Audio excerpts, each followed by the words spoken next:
কি ফিলিস্তিন নামটা শুনে এড়িয়ে যাচ্ছেন? যান, এড়িয়ে যান। কেননা ফিলিস্তিন তো আর আমাদের বাংলাদেশ না।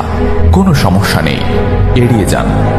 কিন্তু একটা কথা মনে রাখবেন, সেই কাল কিয়ামতের দিন যখন আল্লাহ আপনাকে প্রশ্ন করবে, তখন কি করবেন?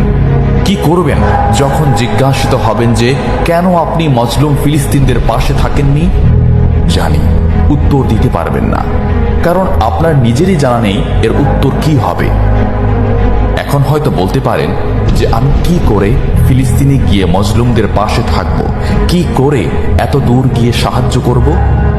হ্যাঁ, এইরকম প্রশ্ন যদি আপনার মনে উদয় হয়ে থাকে, তাহলে অবশ্যই আপনার মনে অলসতা আর বজ্রে ভরা। এই আধুনিক যুগে অস্ত্রের চেয়ে পাওয়ার হচ্ছে মিডিয়া, তাই মিডিয়ায় বেশি বেশি করে তা প্রচার করুন। হ্যাশট্যাগের মাধ্যমে প্রতিবাদ করুন।